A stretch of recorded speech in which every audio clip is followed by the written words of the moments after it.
Now, meanwhile, President William Ruto has jetted out of the country to the Republic of Korea on a 3-day visit, where he is set to hold talks with his Korean counterpart Yoon.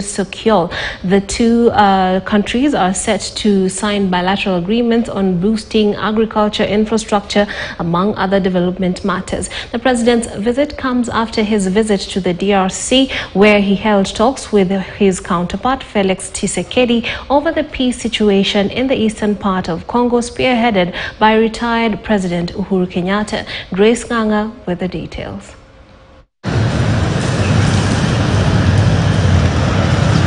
President William Ruto has concluded a one-day state visit to DRC Congo. During the visit, Ruto held talks with President Felix Tshisekedi on areas of mutual interest, among them security situation in eastern DRC, a week after the second batch of KDF soldiers left for a peacekeeping mission in the eastern part of Congo.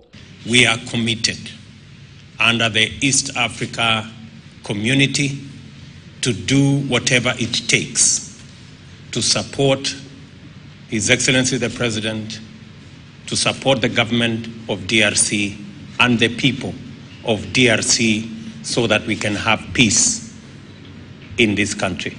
It is in our interest, collectively and individually, that we have a peaceful region. Now that Congo is part of the EAC, Kenya's involvement in Congo will be undertaken in 2 steps.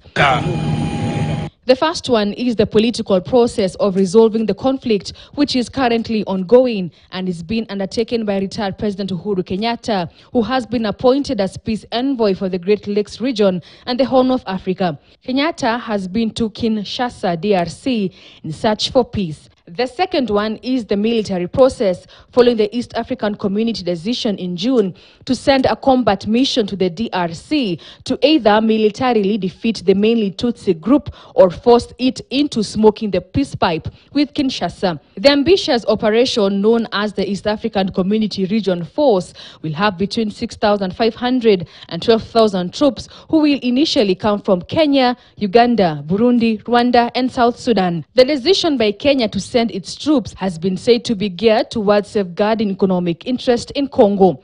Kenya and DRC have seen a rise in business ties, with Kenya's biggest banks acquiring 2 of DR Congo's 3 largest lenders.